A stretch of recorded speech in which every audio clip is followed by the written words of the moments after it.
무대 공포증을 극복하는 4가지 비결. 카네기 씨, 5년 전의 일입니다. 저는 당신이 공개 강좌를 하고 있던 호텔에 갔습니다. 그러나 문 앞에까지 갔다가 그만 걸음을 멈추고 말았습니다. 자신감을 잃어버린 것입니다. 만약 그곳에 들어가서 강좌에 참가한다면 저도 곧 연설을 하지 않으면 안 되리라는 것을 알고 있었기 때문입니다. 제 손은 얼어붙은 듯 도저히 문을 열고 들어갈 수가 없었습니다. 저는 그대로 호텔에서 나오고 말았습니다. 만약 그때 제가 당신이 말한 대로 청중 앞에서 무기력하게 되는 공포를 간단히 극복하는 방법을 알았다면 지난 5년을 허송세월로 보내지 않아도 됐을 텐데 말입니다. 지금도 그걸 생각하면 후회스럽기 짝이 없습니다. 이 고백을 한 사람은 나와 책상을 사이에 두고 마주 앉아 이 말을 한 것이 아니다. 그는 200명가량의 청중 앞에서 연설을 하고 있었다.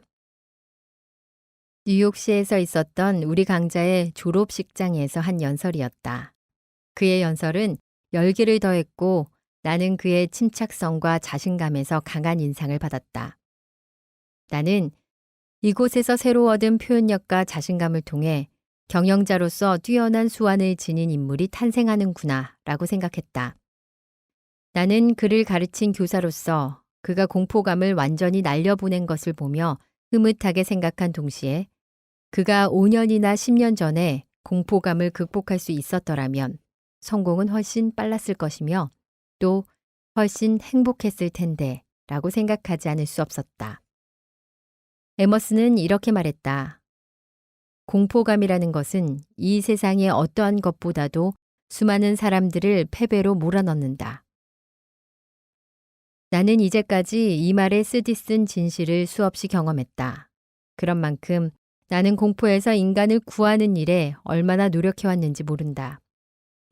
1912년 내가 처음 강좌를 개설했을 때는 이 훈련이 공포감과 열등감을 제거하기 위해 고안된 여러 가지 방법 중에서 가장 우수한 것이 되리라고는 미처 생각하지 못했다. 타인 앞에서 연설한다는 것을 배운다는 것은 자의식을 극복하고 용기와 자신감을 구축하는 합리적인 수단이라는 것을 깨닫게 되었다. 왜냐하면 타인 앞에서 연설을 한다는 것은 우리를 공포와 맞서게 하기 때문이다. 나는 오랫동안 여러 사람을 가르친 경험을 바탕으로 수주 동안의 연습으로 무대 공포증을 빨리 극복하고 자신감을 얻는 데 도움이 되는 몇 가지 귀중한 아이디어를 발견했다. 대중연설 공포증에 대한 실체를 파악하라.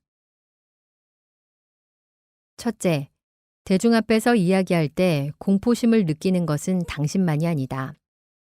각 대학에서 조사한 바에 따르면 화술광제에 등록한 학생들 가운데 80%에서 90%가 무대 공포증으로 고민하고 있다. 일반 성인반의 경우는 이 숫자보다도 훨씬 높은 거의 100%에 이르는 실정이다. 둘째, 어느 정도의 무대 공포증은 도리어 유익하다. 이것은 우리가 이례적인 환경에 직면함으로써 겪는 자연스러운 준비 과정에 불과하다. 따라서 심장박동이 빨라지고 숨결이 거칠어짐을 의식했다고 해서 걱정할 필요는 없다. 언제나 외부 자극에 민감한 당신의 육체가 활동을 개시할 준비를 하는 것이다. 이런 생리적인 준비가 적당히 갖추어져야 비로소 평상시보다 더욱 민첩하게 두뇌를 작동시켜 거침없이 이야기하고 또한 일반적으로 말할 때보다 열렬히 이야기할 수 있는 것이다.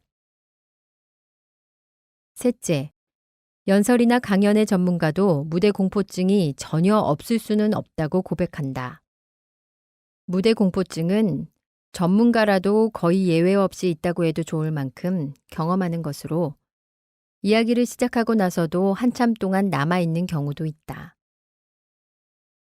이런 일은 쓰레용 말이 아닌 경주마가 되기 위해서는 어느 누구도 치르지 않으면 안 될 대가인 것이다.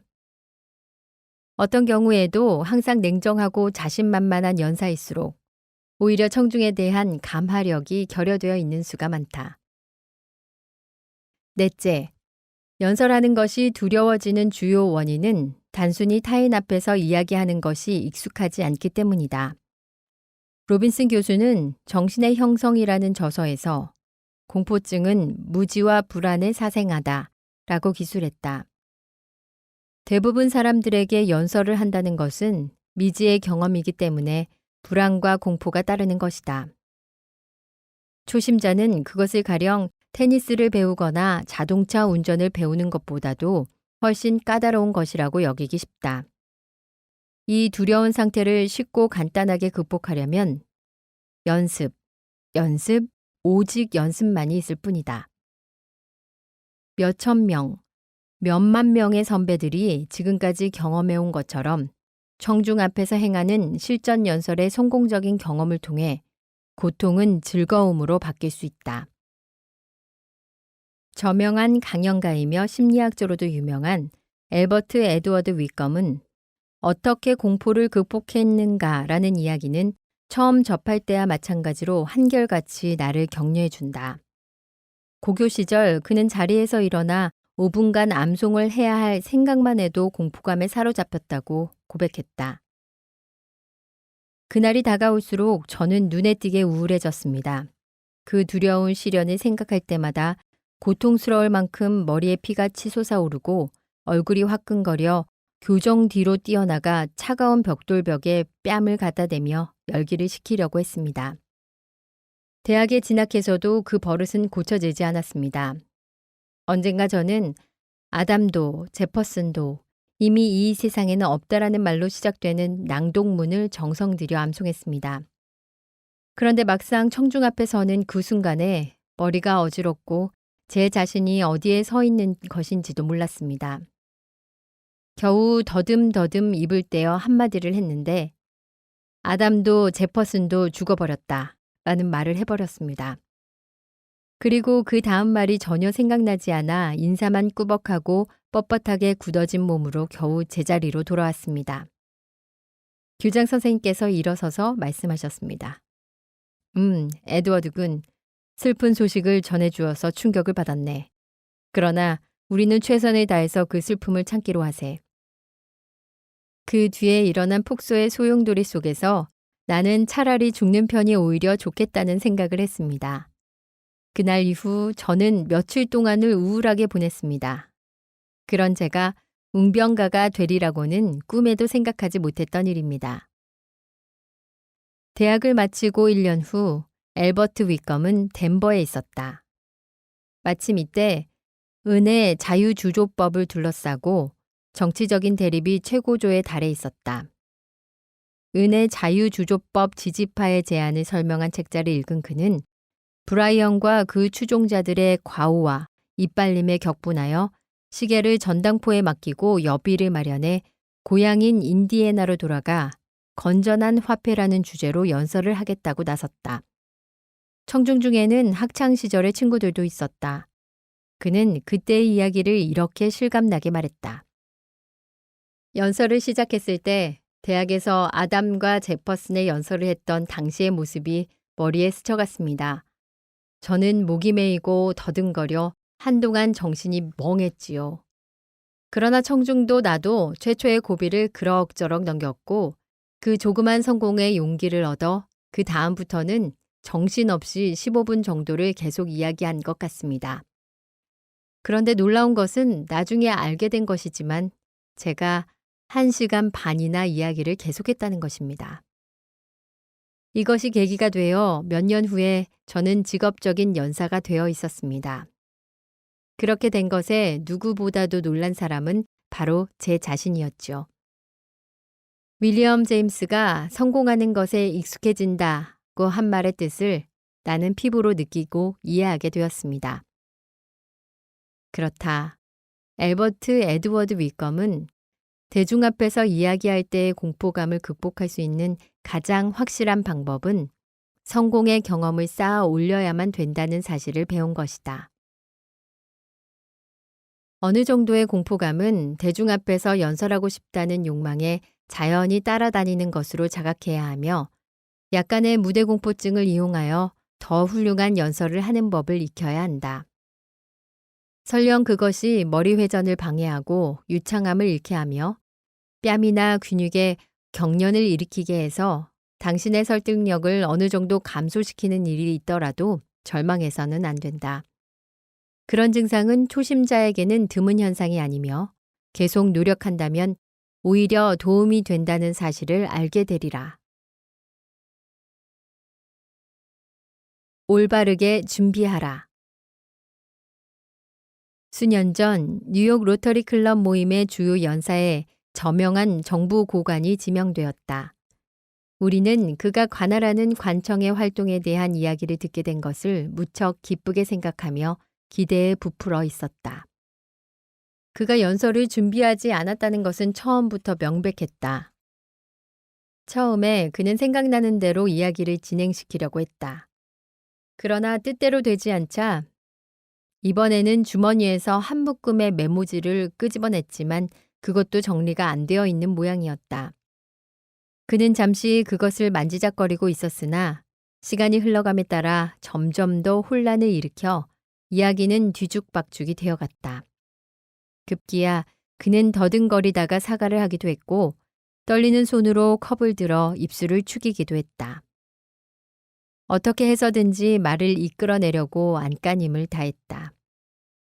그러나 그의 모습은 철저하게 공포감에 질린 비참한 모습이었다. 이윽고 그는 자기 자리로 돌아왔지만 나는 이처럼 체면을 잃고 창피한 모습을 보인 연사를 일찍이 본 적이 없었다. 그의 말투는 마치 루소가 가르친 바 있는 러브레터를 쓰는 법을 방불케 했다. 그는 무슨 이야기부터 시작해야 될지도 모르면서 말을 시작했고 무엇을 이야기했는지조차 모르고 끝낸 것이었다. 1912년 이래 나는 직업상 해마다 5,000회에 달하는 연설을 평가하고 채점해 왔다. 그 경험을 통하여 다른 모든 산들을 능가하는 에베레스트 산처럼 우뚝 선 커다란 교훈을 얻었다. 그것은 준비한 연사만이 자신감을 가질 수 있다라는 사실이다. 고장난 총을 들고 또한 총알도 하나 없이 전쟁터로 나간 데서야 어찌 적을 제압할 수 있을 것인가. 링컨도 말했다. 내가 아무리 경험이 많더라도 준비하지 않은 연설을 하게 되면 당황할 것이다. 자신감을 키우고 싶다면 준비를 하라. 완전한 사랑은 공포감을 쫓아낸다. 사도 요한도 말했다.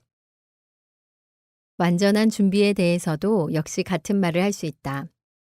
또 다니엘 웹스터는 완전한 준비 없이 청중 앞에 선다는 것은 반나체를 여러 사람 앞에 내보이는 것과 같다라고 말했다. 내용은 암기하지 않는다. 위에서 나는 완전한 준비라고 언급했는데 그것은 과연 이야기를 그대로 외우라는 뜻일까? 이 질문에 대하여 나는 아니다 라고 큰 소리로 대답하겠다. 연사들은 대부분 청중 앞에서 실수를 저지르지 않으려고 내용을 암기하는 함정에 빠진다. 일단 그런 정신적인 악습에 빠지면 시간만 낭비하고 오히려 연단해서 효과를 파괴하는 일이 되어 아무것도 성취할 수 없게 된다. 미국의 뉴스 해설계에서 원로격인 H.V. 칼텐보는 하버드 대학교 재학 시절에 웅변대회에 나간 일이 있었다. 그는 젠틀맨 더 킹이라는 제목의 단편 소설을 그대로 이야기할 생각이었다. 그는 그것을 한마디 한마디 암기하고 수없이 연습을 했다. 대회 당일 그는 젠틀맨 더 킹이라고 제목을 크게 외쳤다. 그런데 그 순간 그만 머릿속이 텅 비면서 앞이 캄캄해진 것이었다. 필사적으로 암기해두었던 글을 기억하려 했지만 아무 생각도 나지 않았다. 결국 그는 그것을 제쳐놓고 자기 나름의 이야기를 시작했다. 이야기가 끝나자 심사위원은 그에게 1등상을 수여했는데 가장 놀란 사람은 바로 상을 받은 장본인이었다. 그날부터 지금까지 칼텐보는 원고를 읽지도 않거니와 외우지도 않는다. 그것이 방송계에서 그가 성공하게 된 비결이었다. 그는 약간의 메모만 적어둘 뿐이고 원고 없이 청취자에게 언제나 자연스럽게 이야기를 한다. 자기가 할 이야기를 모두 암기하는 것은 시간과 정력의 낭비일 뿐만 아니라 비참한 결과를 초래한다. 평소에 우리는 늘 무의식 중에 이야기를 한다. 말을 한마디 한마디 생각해서 하지 않는다. 따라서 생각해야만 되는 것은 아이디어일 뿐이다. 아이디어만 뚜렷하다면 말은 우리가 호흡을 하는 것처럼 자연스럽게 나오게 된다. 윈스턴 처칠과 같은 정치가도 이 교훈을 터득하는데 씁쓸한 경험을 맛보지 않으면 안 되었다. 그는 젊었을 때 연설 초고를 만들어 그것을 늘 암송했다. 그러다가 어느 날 영국 의회 단상에서 암기해둔 연설을 하고 있는 사이에 갑자기 기억이 나지 않았다. 아무리 생각하려 해도 도무지 생각이 떠오르지 않았다. 순간 그는 당황하고 부끄러웠다. 마지막 문장을 다시 입속으로 되뇌어 보려고 했지만 꽉 막혀 얼굴을 붉힌 채 연설을 계속할 수 없게 되었다. 그리고 그는 자리에 털썩 주저앉고 말았다. 그날 이후 처칠은 절대로 연설을 암기하지 않았다. 이처럼 한마디 한마디를 암기한다면 청중 앞에 나설 때는 그것을 잊어버리기 쉽다. 설령 잊어버리지 않을 경우에도 그 연설은 기계적인 것이 되고 말 것이다. 왜 그럴까? 그것은 그 말이 마음에서 우러나오는 것이 아니라 기억에서 나오는 것이기 때문이다. 우리는 대화를 할 때 일일이 말에 신경을 쓰지 않고 생각한 대로 말한다. 지금 무엇 때문에 새삼스럽게 그 습성을 고친단 말인가? 이야기에 줄거리를 써놓고 암기해서 말하다가는 다음에 예로 드는 반스 부시넬과 똑같은 고배를 마시게 될 것이다.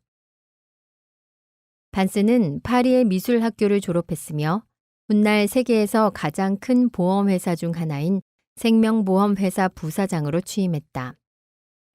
몇 해 전에 그는 버지니아주 화이트 설퍼 스프링스에서 열린 집회에서 2,000명의 사원에게 연설을 해달라는 요청을 받았다. 당시 그는 생명보험 업계에 투신한 지 2년도 채 되지 않았지만 그 수완이 높이 평가되어 20분간 연설을 하기로 되어 있었다. 반스는 기꺼이 승낙했다. 자신의 명성을 높일 수 있는 절호의 기회라고 생각했기 때문이다. 그는 연설 원고를 작성해서 그대로 암기했다. 거울 앞에서 40회나 사전 연습을 했다. 모든 것을 완전히 준비해두고 싶었던 것이다. 말투나 제스처, 표정도 세밀하게 점검했다. 이제 이 정도면 완벽하게 해낼 것이라고 그는 생각했다. 그러나 불행하게도 막상 연설을 하려고 단상에 올라서자 공포감에 몸이 굳어버렸다. 이 모임에서 나의 역할은 이라며 한마디 하고는 그만 멍해졌다. 반스는 당황하여 두어 걸음 뒤로 물러서서 다시 처음부터 해보려고 했다. 그러나 되지 않았다. 다시 한번 두어 걸음 후퇴해서 세 번째 시도를 해보았다. 연단은 약 1m 높이에 마련되어 있었고 그 뒤에는 받침대가 없었다. 그뿐만이 아니라 연단의 뒤끝과 벽 사이에는 폭이 1.5m 되는 공간이 있었다. 그래서 반스는 다시 뒤로 물러섰을 때 그만 연단에서 추락해서 자취를 감추고 말았다. 청중은 폭소를 터뜨렸으며 그중 한 사람은 웃음이 지나쳐 의자에서 통로로 굴러 떨어지기도 했다. 에커터블 생명보험회사 창설 이후 그런 우스꽝스러운 장면을 연출한 사람은 단 한 사람도 없었다. 더구나 청중은 그 장면을 일부러 꾸민 연기라고 생각했다니 놀랄 일이 아닐 수 없었다. 에커터블의 고참 사원들은 지금까지도 그가 연출한 쇼에 감쪽같이 속았던 그때의 이야기를 가끔 꺼낸다고 한다. 그러나 당사자인 반스 부스넬은 어떤 심정이었을까? 그는 나에게 평생에 그때처럼 난처하고 창피한 일은 없었다고 고백했다. 얼마나 부끄러웠던지 사표를 쓰기도 했다. 그러나 그의 상사들은 사직서를 반려하고 반스를 설득했다. 그 후 그는 자신감을 되찾고 다시 회사 내에서 첫손에 꼽히는 능병가가 되었다. 하지만 두 번 다시 연설 원고를 암기하는 일은 되풀이하지 않았다. 그의 경험은 교훈으로 삼을 만한 충분한 가치가 있다. 나는 지금까지 수많은 사람들이 암기한 이야기를 들어왔지만 그것을 휴지통에 버린다면 반드시 더욱 생생하고 더욱 효과적이고 더욱 인간적으로 말할 수 있었을 것이라고 생각한다. 물론 암기하지 않을 경우에는 몇 가지 요점을 잊어버릴 수도 있다. 또한 이야기의 통일성이 결여될 수 있을지 모르나 적어도 연사의 인간적인 면을 느낄 수는 있을 것이다. 에이브러햄 링컨은 이렇게 말했다. 나는 틀에 박힌 설교는 듣고 싶지 않다. 듣고 싶은 것은 벌떼가 싸우고 있는 것처럼 보이는 연사의 이야기다. 링컨은 연사가 구속받지 않고 자유롭게 이야기하는 것을 듣고 싶다고 말했던 것이다. 한마디 한마디 암기한 말을 생각해내려고 하는 연사는 도저히 벌떼가 싸우고 있는 것과 같은 생생한 인상을 줄 수는 없는 것이다. 아이디어를 미리 종합하고 정리한다. 그렇다면 연설을 준비할 적절한 방법은 무엇일까? 대답은 지극히 간단하다. 인생에 대해 무엇인가 배울 수 있었던 값진 경험을 과거 속에서 찾아내어 그런 경험에서 솟아난 당신의 사상, 당신의 아이디어, 당신의 신념을 정리하라. 참된 준비란 당신이 말하려고 생각하고 있는 주제에 대해서 냉철하게 생각을 가다듬는 것을 뜻한다. 찰스 레이놀드 브라운 박사는 몇 해 전에 예일대학교에서 행한 기억에 남을 강연 가운데에서 이런 말을 한 적이 있다. 당신이 이야기하고 싶은 화제에 관해서 그것이 충분히 연글고 넓고 깊은 뜻을 지닐 때까지 차분히 생각을 가다듬으시오. 그리고 그 생각들을 모두 적어 놓도록 하시오. 생각을 정착시키는 것이 목적이므로 그냥 간단히 몇 마디만으로도 족합니다. 메모를 해둔다면 자료를 순서대로 정리하기가 쉽다는 것을 알게 될 것이다. 그렇다. 필요한 것은 불과 얼마 동안의 정신 집중과 목적에 맞는 사고방식뿐이다. 친구를 상대로 사전 연습을 해본다. 이야기의 내용이 어느 정도 정리될 때 사전 연습을 하라. 물론 여기에 쉽고 효과적인 확실한 방법이 있다.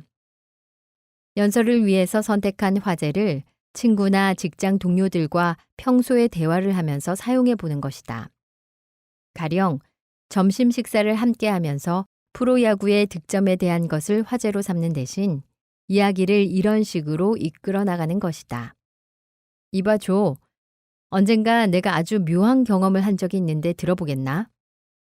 조는 아마 기꺼이 당신의 이야기를 들어줄 것이다. 그럴 때에 그의 반응을 세밀히 관찰해 둔다. 그리고 그의 응답을 주의 깊게 들어야만 된다. 조는 귀중하고 흥미 깊은 생각을 가지고 있을지도 모른다. 그는 당신이 연설에 앞서 연습을 하고 있다는 것은 꿈에도 눈치채지 못할 것이고 또 그런 것쯤은 문제가 아니다. 그러나 그는 당신과 이야기하는 것이 유쾌하다고 말하리라. 유명한 역사가인 알란 네빈즈도 그와 비슷한 충고를 작가들에게 했다. 당신이 쓰고자 하는 주제에 관심을 갖는 친구를 찾아 그 주제에 대해 당신이 그때까지 구상한 것을 이야기해보라. 그렇게 함으로써 당신이 미처 깨닫지 못했을지도 모르는 견해나 주제가 추구하려고 했던 것에서 부족한 점, 내용의 더욱 적절한 형식을 찾게 될 것이다. 성공을 확신하라. 앞장에서 이것과 똑같은 규칙이 타인 앞에서 연설 훈련을 할 때 올바른 태도를 기르는 것과 관련해 제시되었던 것을 기억할 것이다. 똑같은 규칙이 지금 당신이 직면하고 있는 특수한 과제에도 해당된다. 그 과제란 다름 아닌 연설할 기회가 생기면 놓치지 말고 반드시 성공하여 경험을 쌓으라는 것이다. 이것을 달성하는 방법에는 3가지가 있다. 주제에 몰입한다. 연설의 주제를 선택하고 그것을 계획에 따라 정리한 다음 친구를 상대로 사전 연습을 했다고 해서 준비가 끝난 것은 아니다. 당신은 연설 주제의 중요성을 자기 자신에게 납득시키지 않으면 안 된다. 바꿔 말하면 그것은 위대한 역사상의 인물을 항상 격려해온 마음가짐과 같이 자기가 주장하는 것에 대해 믿음을 가져야 한다. 어떻게 하면 자신의 연설 속에서 신념의 불길이 타오르게 할 수 있을까? 이는 연설 주제에 대해 여러 가지를 살펴보고 그 속에 있는 심오한 뜻을 찾아내는 것이다. 그리고 어떻게 하면 청중이 당신의 연설을 들음으로써 향상될 수 있는지 자문자답하는 것이다. 부정적인 상상을 하지 않는다. 가령 이야기 도중에 내뱉은 말이 문법에 맞지 않는다든지 갑자기 말문이 막힐지도 모른다는 것을 생각하는 것은 연설을 시작하기 전보다 더 자신감을 잃게 만드는 부정적인 상상이다.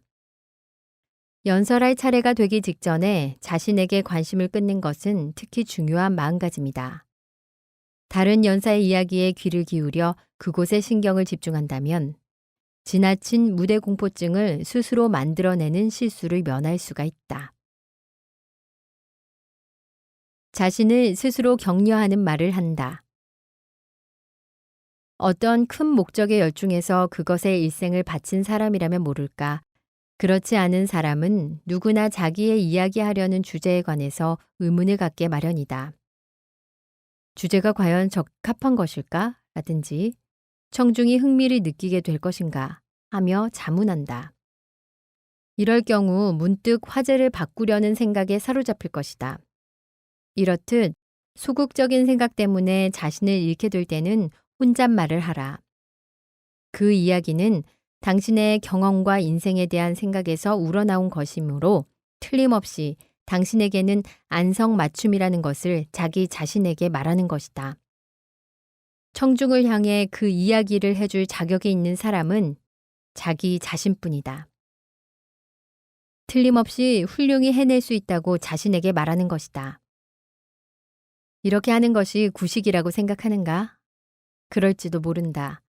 그러나 현대의 실험 심리학자들도 설령 그것이 가정일망정, 자기 암시에서 일어난 동기는 가장 강력한 자극제의 하나라는 것을 인정하고 있다. 그것이 진실이라는 것에 뿌리를 두고 충심에서 나온 혼잣말일 경우 그 효과는 클 수밖에 없을 것이다. 자신 있게 행동하라. 미국이 낳은 가장 유명한 심리학자 윌리엄 제임스 교수는 다음과 같이 말했다. 행동은 감정을 따르는 것처럼 보이지만 실제로 행동과 감정은 평행하다.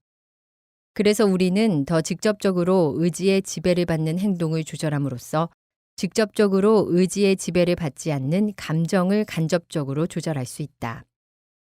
그렇기 때문에 만약 자연스러운 명랑함을 잃었을 경우 그것을 되돌릴 최선의 길은 힘차게 일어서서 매우 유쾌한 태도를 취하면서 연설을 해야만 된다. 그래도 유쾌하게 되지 않는다면 그 밖에 다른 일도 해낼 수 없을 것이다. 그러므로 용맹스럽게 느껴지기를 원한다면 용기 있는 태도를 취하라. 그러기 위해서는 의지력을 최대한 발휘해야 한다. 그렇게 되면 용기 있는 사람으로서 열정이 공포의 발작을 말살시켜 주리라. 제임스 교수의 충고를 응용하라. 청중 앞에 섰을 때 용기를 갖기 위해서는 이미 용기를 갖고 있는 것처럼 늠름한 태도를 취하라. 물론 당신이 준비를 못했을 경우에는 이런 태도를 취해봤자 아무런 의미가 없을 것이다.